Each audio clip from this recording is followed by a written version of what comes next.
Okay, Lemmy, what you doing? Talking to the mic. Talk. Yeah. Talk. That's called the mic. Yeah. Come on, Nana wants to hear more. Come on, I want me Lemmy. to sing that song from Kuna Matata. Kuna Matata. Kuna Matata. What a wonderful phrase. T-shirt, I know that song. Now you're showing off. Talking to the mic. Make noise. Do you want me to sing the song or not? Huh? Which one? No or yes? Yeah, sing. Me? Yeah. Hakuna Matata. It's no worries for the rest of your days. Yeah, yeah, yeah, yeah. Yeah. Okay. Well, Should I try again? I forgot some of the words. Careful. Here. Hakuna Matata. It's no worries for the rest of your days.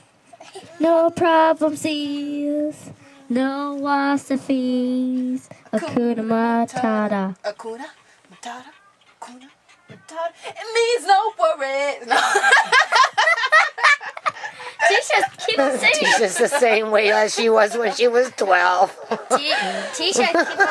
My mama, look what you're doing. She's doing it on purpose. Right. She was doing that on purpose. Check. Okay, people. So I'm sitting in the dark here. It's only because it's really cloudy outside. I left the light on. It gives a different light spectrum on the video itself. It's not good for my eyes, though. Don't ask me to read something after just even, because you have to look into the lens. Right? You gotta look into the lens so that people know that you're actually talking to them. So anyway, it is December 25th, 2019. So today is Christmas Day. It's about, I don't know, going on 8:45 in the morning, and because it's gray outside, it's dark in the house.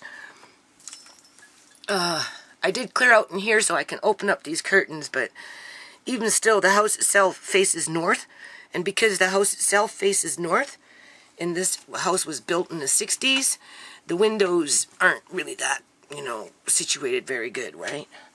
So anyway, what I want to talk about here is, I have a title, and it is The Original Team, quote unquote. Okay, there's a story behind that. And then I've, like as in me, agreed. Okay, so what we're going to talk about here is, well, I'm going to touch base on these petitions. One is written, it's rough draft, the completed rough draft of 250 words that will be for the federal government, right? Because we need federal dollars coming into the province in order to be able to investigate what's going on to full capacity, people. And it's not just British Columbia, Canada, understand that. It is throughout every province and territory in the whole of Canada, which is 13 provinces and territories. Up in the Yukon area is all territory. Anything below that upper cap is provinces. Okay? So, that's a federal initiative right there. Fentanyl has affected every community right across Canada. So that is a federal issue. It's not something to gloss over and to manufacture misconceptions as to how people perceive and act upon the large number of deaths that are occurring across Canada due to fentanyl, and then desensitizing it. We're at a point in society where we've already desensitized it, right? to the point where we become passive aggressive, passive in the sense that we don't really do anything to stop it, but aggressive enough to blame the addicts that are the true victims along with their families, right? Because it's not just the addict that you're dealing with the family, and then from the family it extends out into your neighborhood and your community. Okay, now maybe politically in the past it made more sense to, you know, lock them up to keep them safe, I guess you can say, right? But at the end of the day,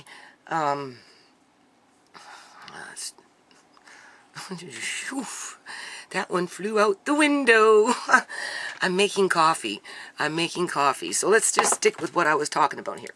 Okay, so in terms of the original team, now, the reason I'm doing this video is twofold, right? One is because I want to finish up with the provincial petition, which I was talking about was the petitions, right? I have to sit my ass down today. I should be doing this right now. If anything, this camera should be in War Room 1. And I'm like, okay, I'm almost done, right? And let me read it now, right? But I'm not there, people. I'm over here in this part of the house, okay? But I'm going to discipline myself on Christmas Day and remove myself from anything that needs to be cleaned up, because I'm like the mule in the house. I go around, you see me dusting, hammering, banging, bending, lifting, right? I mean, nothing's new. That's all remains to be the same. And oftentimes I go around in circles because the environment is small, and because I'm on limited income, I have a hard time just tossing shit out the door, because at some point I can't replace it because I don't have the money to replace it. So if I don't have the money to replace it, why would I chuck it out to only need it in maybe 6 months from now? Depending on what it is. You know, like tools and stuff like that. I have no place upstairs for my man tools, right? My work tools, like my man tools, the hammers and the saws and the screws and all drivers and all this shit, right? So what happens is, you know, like I only have a few downstairs. I gave some to my son for safekeeping, and you know, I've put obviously the nails and that kind of stuff out in the shed, out in the back that Uncle John and I made. But the rest of it is upstairs in my teeny weeny little space that I really have no place that's good for just putting tools and those types of things, so that you can keep them organized and know where they are when you need them. So, you know, moving things around, hiding, burying, whatever, I have to keep my tools fairly close to me. Oh, I don't know, people. So anyway, I'm making a coffee. Let me go get a coffee, because what I gotta say is very important here. Hold on.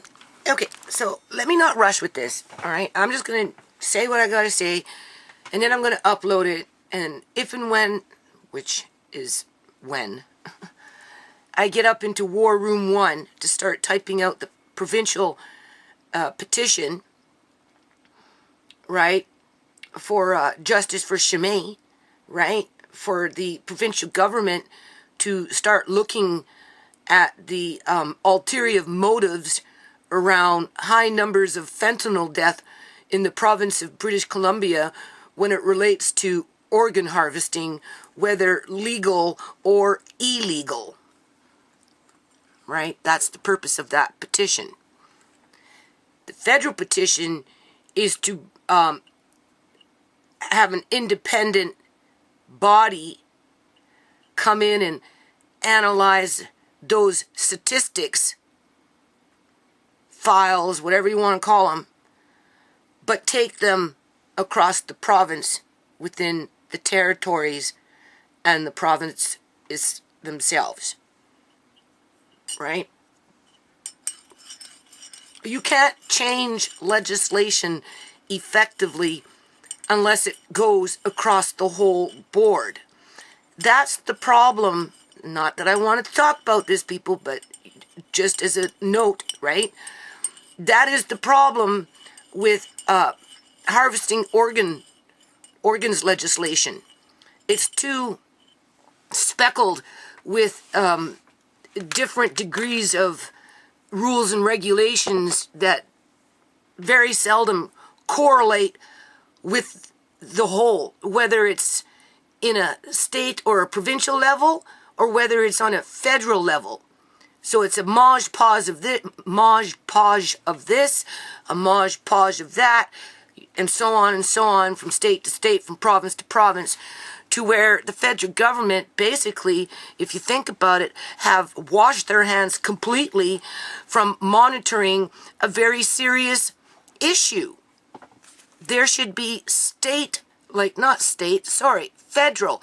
There should be federal legislation that goes right across the board, and an independent team on a federal level that monitors the children when the parents are away. Right? Right? Right? Because you give people an inch and they go for the mile, and then along comes the white-collar criminal activity. And because money is abound and it's endless in terms of public tax dollars to facilitate that criminal activity, here I am speaking about it, people, on Christmas Day.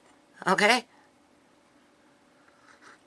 Now, when I went to court for Amari, I haven't spoken about this yet, outside of speaking to somebody just recently named Tommy, and he has a YouTube channel. I'm not even going to try and pronounce the first part of his YouTube channel name outside of the next part is media.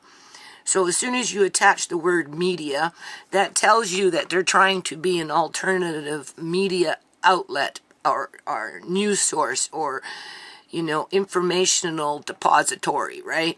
In terms of, he wants to establish a reputation with providing a certain amount of information, right? So anyway, I had a conversation with him at the time when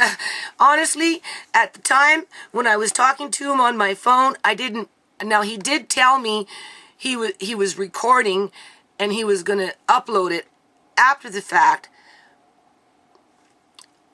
But when I came across the video, I don't know if he was recording it at the time in terms of doing a live, or if he recorded it offline, and then as soon as I got off the phone, he uploaded. Either or, it doesn't matter, right? What's important is that we were talking, and he's going to help me, along with a few other people, right, to deal with the issues around ShaMay in a legal sense, right?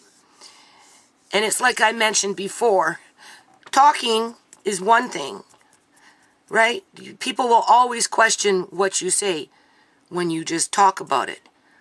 But whether I have to file a lawsuit by myself or whether I have a lawyer help me to do that, once it becomes documented that way, it's not talking anymore. It's beyond talking. Who is that? Okay, just hold on, please. Okay. So back to what I was saying. There's a difference between talking and actually making it real. Right? So, because this is real, right? There needs to be steps put in place to document it.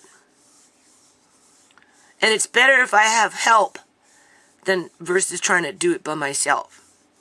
So Tommy and his media group, right, which he likes to call family, they're going to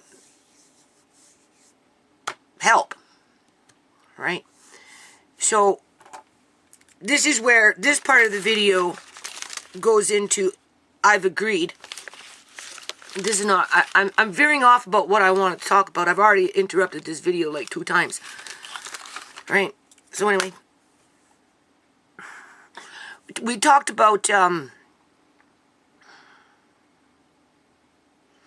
having a fundraiser, right, for a lawyer.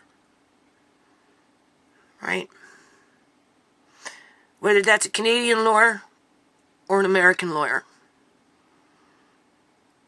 After I've had some time to think about it, I think it should be an American lawyer and a Canadian lawyer. I think the Canadian lawyer should be the person to help facilitate the navigation through the system simply because they're always working with Canadian law. Whereas I think the American lawyer should be the one coming in with the experience, right, in terms of civil rights and those types of things that, that infringe on freedom of rights, constitutions and that type of stuff, right? We don't have that history here, people in Canada. There's only a select few of ethnic groups that have had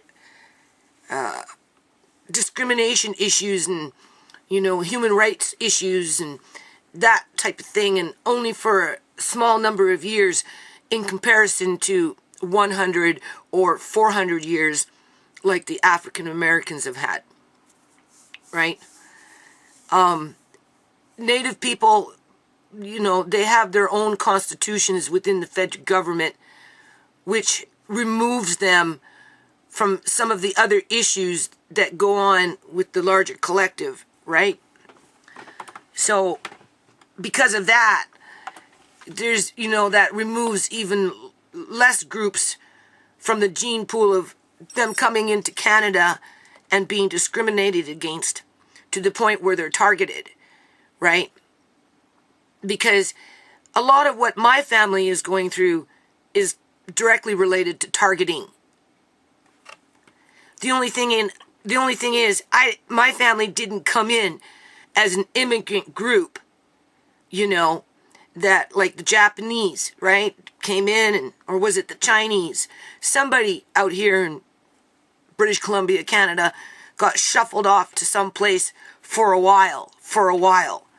If you talk to the Punjabis out here, they'll say, well, 100 years ago, they kept our boat out in the ocean there, the Pacific Ocean, for X amount of time because they refused to let us come and migrate into Canada 100 years ago. 100 years ago.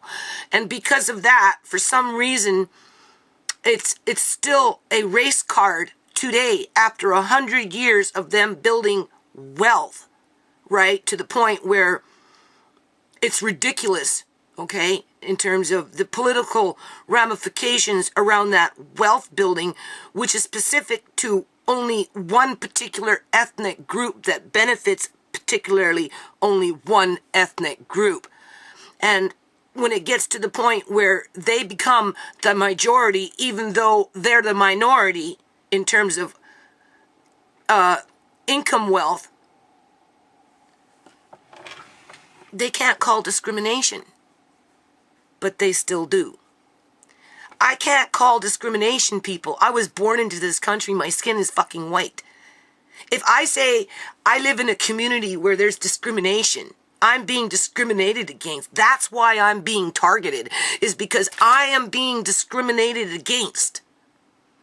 Everyone around me who's brown will say, no, you're not.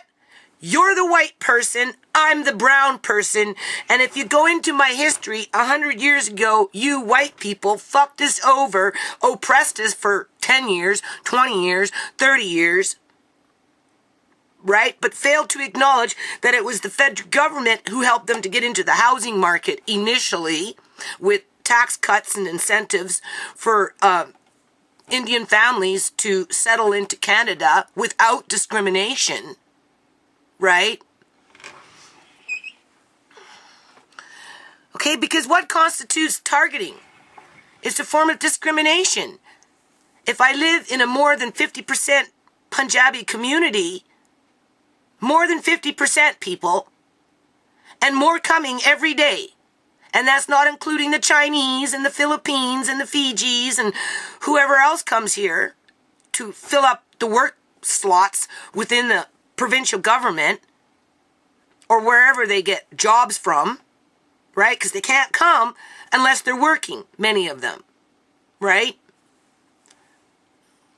So the government puts them into positions within the hospital system, right? Where they're janitors, nurses, social workers, whatever they fucking put them in, even though they might not be qualified, right? For various reasons in terms of if it was a Canadian going to school for the same job criteria, someone like ShaMay actually being successful, getting into the workforce, you know, the dynamics change. Because the game changes. Right? Because currently what's happening right now, I know I veered off, but I'll finish it on this note.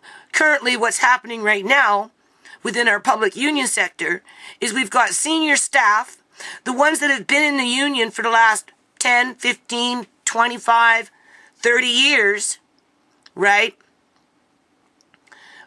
Monitoring and managing and directing the workforce that is being imported from various countries with these people coming in with their own ideologies, their own perceptions, their own religions, their own goals. I've said it before in other videos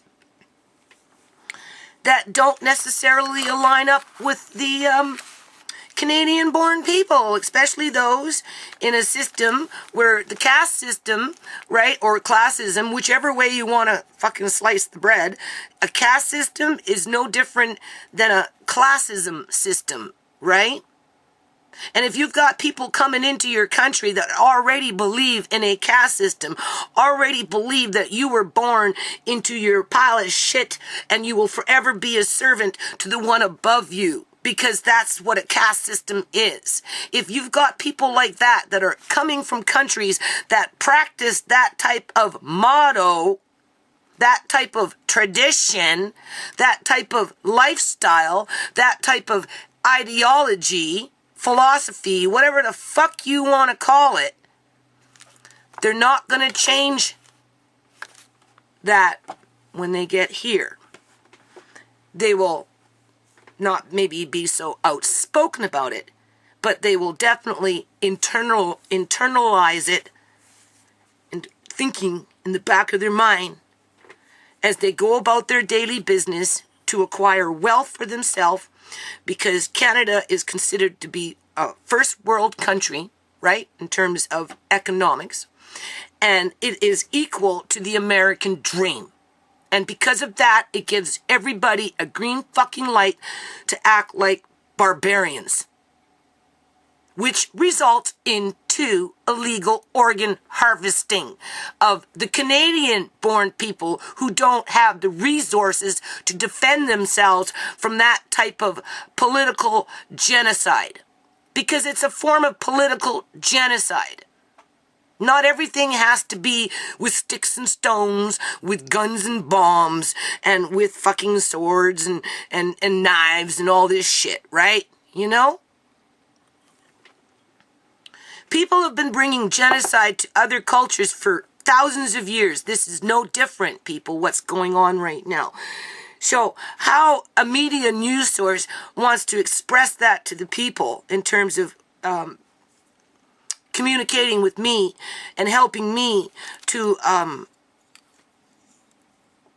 build in the structure for legislated change to protect the people in the country that legislation is being written for, right? Who deserve to be protected by that legislation. Okay, that's I don't know. I didn't want to get so hard on it, right? Let's keep it simple. So, I'm getting too philosophical here in my own belief that something good is going to come out of this in terms of we will get justice for ShaMay. Okay, so now because this light's been going on, I can't even read my title anymore. This is not good, people. My eyes are so not good anymore. I'm dreading to go see this eye doctor on February 20th or 19th or whenever it is, because God forbid if I start complaining about these thumbs in my eyes. And the thing about when I was seeing her, I was still losing my eyesight. No matter the drops or whatever the fuck she was doing, I was still losing my eyesight. Although she told me that the only thing that she could do for me was to prevent me from losing more eyesight. And she could never restore my eyesight because it's related to glaucoma, right? and that at best she could prevent it from getting worse, but you know, all that shit wasn't preventing it from getting worse. If anything, it made me think and feel it was getting worse faster. So that was one of my incentives to not do these drops, because you know, it was just, it didn't change, people. Because it's not just the eyes. It's something else. Okay, so let me get back to what I was saying here. So I've agreed. So anyway, we've talked about, and I'm just putting it out there, right? We talked about starting a fundraiser to help pay for a lawyer, right? And I'm in agreement with that. Obviously, I can't set it up because, you know, I'm just too overwhelmed with things, people. So he's offered to do that, so I'm okay with that, right? And probably going to do some hoodies or something. Now, there's something I want to do in relation to, now that he's brought it to my attention, we're going to, you know, Justice for ShaMay, with ShaMay's pictures there. And we've got many of pictures to choose from. And we've already got women offering to model for us, so thumbs up to the Peeps Fashion posse. You're always in the background in feather heaven, just remember that. Those sexy mamas in the hood. So, why not, right? Spruce it up. Make it fun. ShaMay would like that. So we'll just see what happens with that coming up, okay? We'll see what happens with that. In regards to a lawyer, you know, the lawyer that I was speaking to said we need at least 50 grand just as a retainer for, and now that's just for a Canadian lawyer. But my gut, and I mean, just because my gut wants something, just because I'm hungry for something, you know, doesn't mean I'm going to be able to get that right away, right? You know, sometimes you have to work for it, or you have to go buy it, or you have to prepare it, or you have to go dig for it, whatever it is, right? Or, you know, the season is just not the season yet, right? It has to grow first, right? So, I think ideally what would be best would be having a Canadian lawyer and an American lawyer. First, the American lawyer, though. I think it should be first an American lawyer because it's the Americans who understand human rights violations. It's the Americans who understand what the true meaning of being targeted really is, compared to what I told you, what we have out here in terms of that so-called discrimination. Right? And that's only because the history is there, the understanding is there, the resources are there, the love and the blood and the soul, the you know, right, is there because of the number of years and the number of people that were impacted from those experiences, which are somewhat similar to what I'm going through in 2019. There's my son. Okay, so you remember those days, like the good old days. I was always getting interrupted. You have a family, you always get interrupted. Always. You have to have a pretty sharp mind to be, you know, and be interrupted. Yeah, and then go back, and then get interrupted, and right. So anyway, I don't even know what I was talking about other than, oh yes, so there's some ideas that I have in mind for these hoodies, right? So I think maybe what I should do in the next little while is maybe make a JPEG or something, right? In terms of a sample or a, what do they call that? Like a blueprint, right? For what I'd like to see on to start off with, right? For these hoodies, because in regards to a lawyer, I think an American lawyer is our first choice, coming in completely at arm's length, right? At arm's length. I mean, country to country, you can't get any more at arm's length than that, right? Coming in fresh, right? Unbiased. Right, coming in more than likely with experience, and if that particular individual maybe doesn't have a whole lot of experience, they've got people around them who have that experience that I'm talking about in terms of when it gets into the actual DNA of the culture and of the people that experience this type of stuff, right? Or a part of it. You have to be a part of it in order to be able to, like, a part of it in terms of, I don't know how to explain it. People like the Punjabis, they lobbied the government last year, for example. The federal government, one of the MPs out here, right? He completely ignores what I have to say in regards to illegal organ harvesting. He will remove my posts on his Facebook page because he doesn't want to acknowledge that, because he's too busy petitioning the federal government under public tax dollars, right? He represents an area in the Surrey area on the Fraser Health side of there's Vancouver, and then there's New Westminster, there's Burnaby, right? Like your little districts, right? Counties or whatever. Well, he's further on down that way.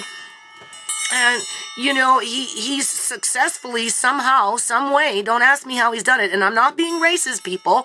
I'm just being candid here. This is called being candid. This is called talking freely about what is on your mind. So anyway, this man, he was successful at lobbying the government, the federal government, to bring in a, I don't know exactly how it's worded, but it's directly related to Punjabis get their own day in April. I don't know what day it is, the 19th or something like that, where they can celebrate like it was a Black History Month.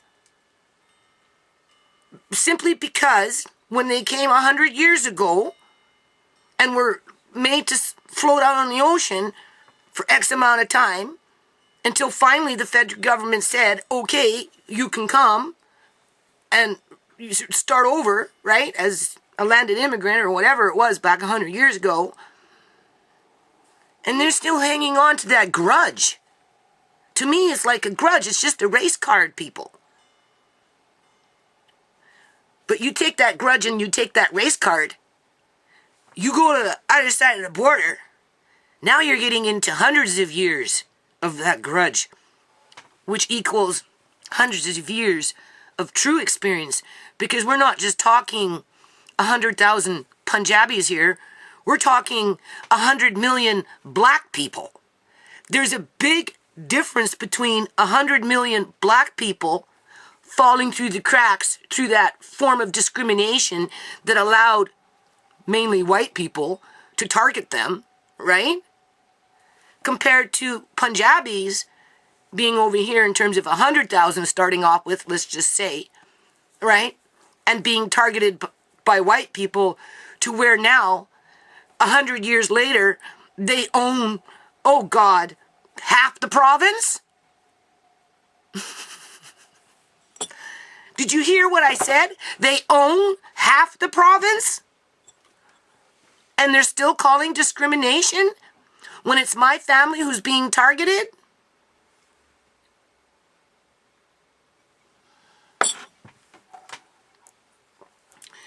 So that's kind of why I want an American lawyer, because an American lawyer that truly cares about this kind of stuff in terms of targeting and discrimination and human rights has the history, the true history, already built into their DNA, regardless of their color. It's in the culture itself in terms of North America, the United States of America. We're Canada, we're like babies. We're still wading in the pool, people. We're not in the fucking ocean swimming a marathon here. The Americans, they've already swam the marathon. Canadians, we're still practicing in the wading pool, okay? However, if we could come up with a Canadian lawyer to partner up with the American lawyer so that the American lawyer can navigate more effectively and it's more proficient for the judge, which I'm sure the judge would appreciate if we want to take it there, then I think we should factor in a Canadian lawyer as well. I think there should be two lawyers. I think there should be an American lawyer, and I think there should be a Canadian lawyer. I think we need to raise $50,000 in Canadian funds, and I think we need to raise another 50,000 American dollars. Okay? Don't forget the exchange rate. It's about 33%. A third. It's a third, right? 1/3 on the Canadian dollar.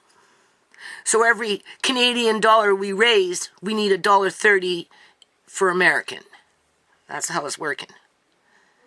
Right? Whereas if the money comes in from the States, for every dollar that comes in an American dollar in terms of a donation, because they bought one of ShaMay's hoodies, then that's $1.30 for the benefit of the Canadian lawyer.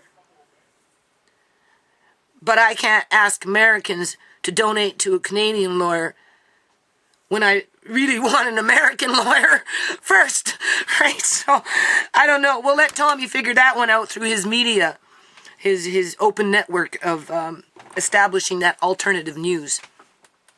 Because this is a form of alternative news.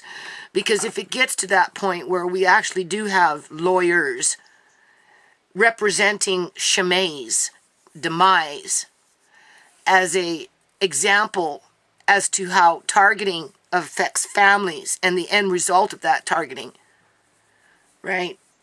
Because it's not about just simply ShaMay was put on display for 9 days as if it was spirit cooking at the Surrey Memorial Hospital, although that's what it kind of seems like, right? When you look up that subject, right?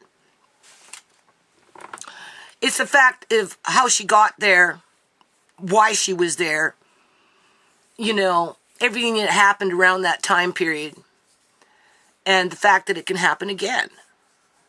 And it probably already has. ShaMay's been gone almost 2 years, people.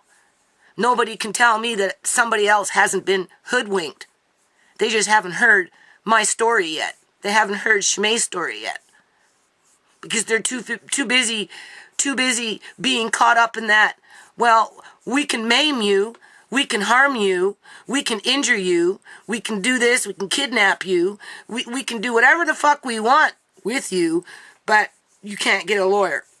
And if you're in that position, it's pretty rough. So anyway, all I want to say is I'm working in that direction with Tommy and his crew, and of course there will be other people involved. Because if we can do this, if we can come up with 100,000, right, 50-50, 50,000 US, 50,000 Canadian, I think then, you know, we'll be successful. We'll be successful at changing legislation that will set the precedents across the country, and it will build in, like I said with Tommy on his interview, the safety nets, right, for the American people to build in those legislations that actually protect them, their children, and their grandchildren.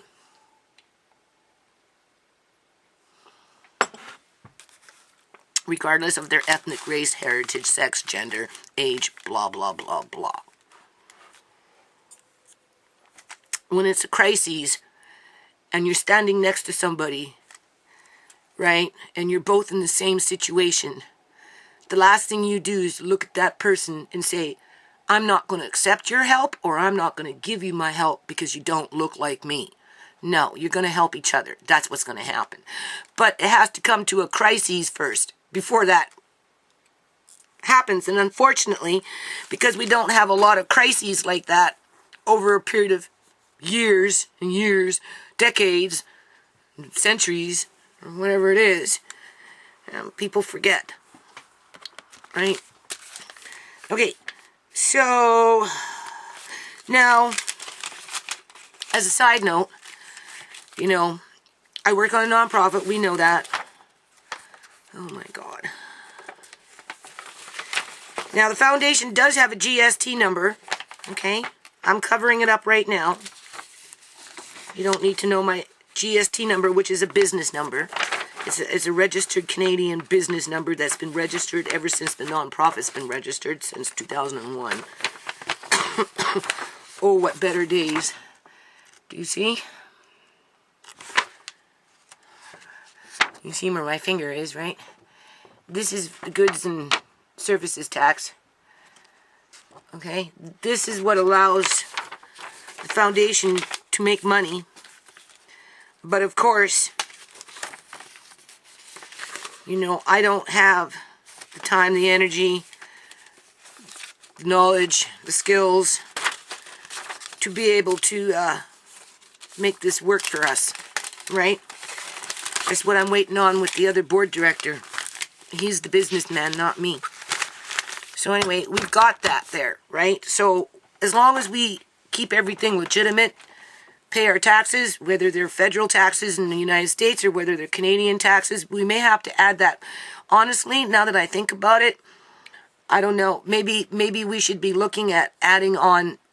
Maybe I should be looking at. I have the paperwork around here somewhere where the foundation gets an American Social Security number, right, so that they can do business legitimately in the United States, right? And because this is a, you know, it would be strictly charity, right?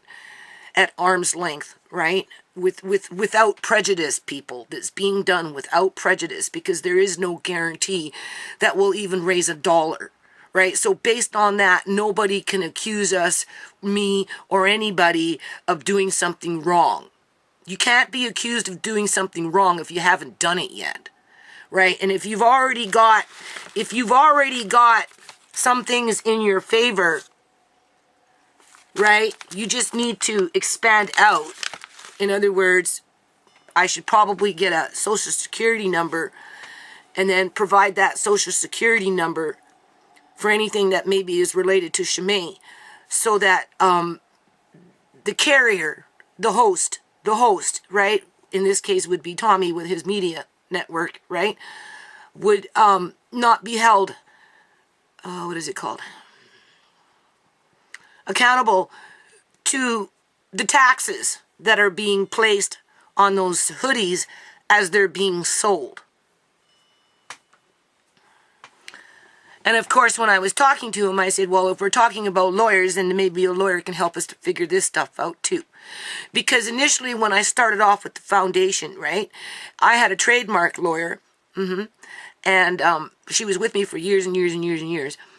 So she knew in advance the politics between the two lawyers in the two different countries in regards to doing business with each other on a foundation sense, on a nonprofit sense, on a trademark sense, right? Because the U.S. has their own federal laws, and Canada has their own federal laws, and we already know I can't legally, morally, ethically fundraise on behalf of ShaMay, collect all this money, or I wouldn't even say ShaMay, because this isn't about ShaMay in terms of when we look at the foundation as a whole. But you know, I want to fundraise for pets in British Columbia, Canada, take all this American money and never give anything back. And I mean, there's laws around that, people, right? So anyway, that's something we'll work out. It's nothing that can't be resolved, okay? But now that I've thought about it, it might be a good idea to attach a legitimate business number that's kind of related to the foundation, because, again, what we're doing here is setting precedents. We're setting precedents on a state, provincial level simply by establishing a court case that can always be looked upon at some point in the future as an example to create legislation.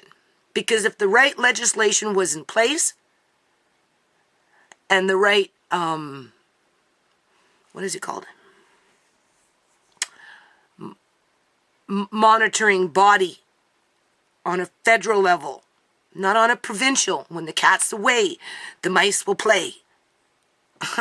And right now, we've got an infestation of mice and not enough cats. Okay? That's what I'm trying to say. Right?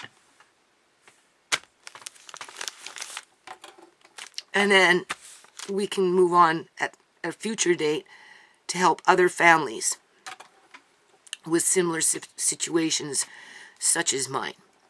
So in that way, we could use the trademark, okay? So, Tommy, I know you're watching this video. Well, at least I think you are. Just keep that in mind, okay? And this number here has been around forever. And it's nothing to get a comparison number, a comparable number for the U.S. Okay. So, I'm in agreement with doing hoodies. I don't want the people that are helping me with that being financially hit with any federal taxes based on the fact that it is for charitable purposes with a 50-50 agenda to hire legitimate lawyers, more than one, right, that can act as a team to resolve societal issues that is required by law for the courts to deal with when it's presented to them in the right way. And that's why we need the lawyers, because they can present it to the court in the right way. And we want to make it so that when we do present it to the court, it's proficient. Keep the judge happy, assuming that we have an unbiased judge. Okay, so the other thing in terms of being the original team, and I'm going to end it on this because I started on this, okay? I keep this video is getting too long, again. I really wanted to, when I went to court, I dressed up, okay? I looked actually quite good for my age, really, although, you know, I'm going blind. So, anyway, you know, I tell myself, I already told Tisha, you see all these beautiful clothes, like, I need to wear them. If you don't want them, you know, maybe I'll put them up online and I'll sell them. You know, some of them I bought to chop up, literally, I bought to chop, like, the sequins, little, whatever I've got, to chop them up to make other outfits with. But, you know, for another person, they'd love to have those shirts or whatever they are, blouses, as is. I probably don't even need to chop them up. In the old days, I had time and energy to chop them up. Nowadays, I don't. So I'd be satisfied to wear them once. If they look good on me, I'll keep them. If I don't like them, Tisha doesn't want them, then, you know, it's either chop them up or, I don't know, do something with them. So I do, in the new year, just kind of want to start wearing some of this stuff so that you can actually see some of this beautiful clothing that I have. And, you know, you don't have to remember me after I'm gone as this hag that's always looking overworked, even though I am overworked. Right? You gotta look worn out all the time. Right? So, outside of that, though, the original team, now, being overworked, I really been wanting to just sit down and build up on some of my web pages in regards to the foundation. I guess I'm talking more about the foundation today for whatever reason. I want to what do you call it? Put the minutes in. Put the minutes in under the foundation page. And since I've been kind of communicating with people around the issue with ShaMay, I've been having to use email more and Google Documents. So I'm kind of learning about Google Documents, and I now know that I can put something up on Google Documents and then link it. In this case, regarding the foundation, I could actually link it into the minute page under the year, because I have all the years listed, right, in terms of the history of the nonprofit. I just don't have the information connected to a link yet transferred onto my server, right, in terms of the web hoster. That's a lot of work, people. You know, that requires a lot of, you're looking at HTML code and you're having to code that all in before you even can transfer it over to your server. My heart is there. I really want to do it. And since I've been doing these emails, I now think that I can do it by, I would have to scan the minutes, put them into a JPEG or a PNG or whatever it is, PNE or whatever, and then I'd have to transfer it onto my server after I've written in the code into the actual website. But then if I can get that far, then you can go onto the website, click in 2005 and read the minutes for 2005 or 2001 or in 2000. Well, 2001 really, right? I got the trademark first, then I founded the foundation, right? And then from there, there's minutes, which should be available to the public. I just haven't been able to build the website and to provide those links. But with working with ShaMay stuff, I think I found a way where I could probably open up a new YouTube page. This is what I'm thinking, and I'm going to end it on this, okay? This is what I'm thinking. I'm thinking to open up like an actual foundation Google account, I guess you can say. I'm not sure. I'm not sure what to do, people. So that I can have access to Google Documents to upload those minutes onto those documents, onto that server, right? Google server with the foundation's documents. Nothing but. That's it. And then take those links and write them into the code and then transfer them to the server and upload. And then, so this way, you as a viewer can go onto my website. You can pull up 2005, what is it called? Minutes. I'm just using that as an example. And you'll read them. And what you'll find when you go to the very beginning is the original founding directors of the foundation, to whom many of them were young people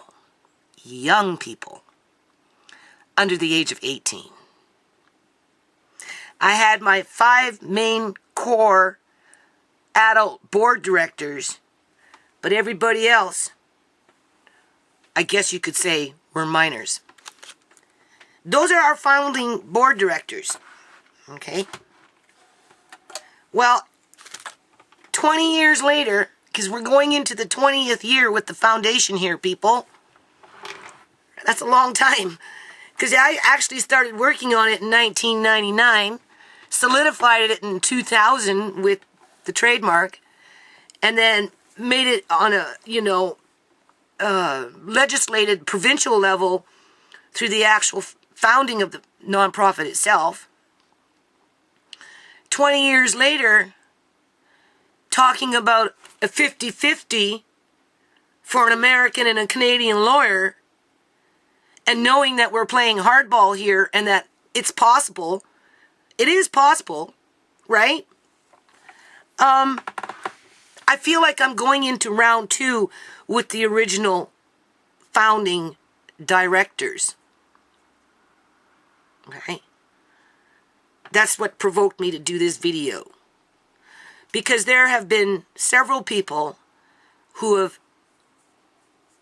reached out, stuck out their neck, right, to help me with ShaMay. ShaMay. What happened to ShaMay? And the rest of the family. And because of what happened to ShaMay, just based on what happened to ShaMay, has the ability to change legislation. Uncle John? No. Maybe a little bit, but nothing compared to what happened to ShaMay. Right? In terms of actually enforcing and creating legislation that becomes national. That's a heavy hitter, people. Right? That's why whatever goes in front of the court, didn't say that C word, that just kind of sounded like it, but that's not what I was saying. Whatever goes in front of the court, people, it needs to go in smoothly, for the most part, right? So people can get down to business. And with that comes an original team, okay? And Tiffany Draper is on that team. Truth for Reality is on that team. SP News is on that team. And Tommy, with his media network, is on that team. Those are the originals, okay? Because that's kind of how I'm feeling 20 years later from starting with the foundation. Right? Because at some point, whatever goes on with this team as it forms becomes history of the nonprofit. They're not immune to anything more than what I'm immune to. Right? Do you understand what I'm saying here? Right? I can't remove myself completely from the nonprofit and even then, if the board director came to me and said, Judy, that's it. You're not president. I want to be president. And I'd be like, thank God, right? Go talk to your people, man. It's time to step up to the plate 100 years later. Canada needs to wake up, right? The Americans, most of them are already awoke. They're just waiting for the next rally. And I love drums, people. I love drums. Hey, I'm going to leave it on that. You figure it out.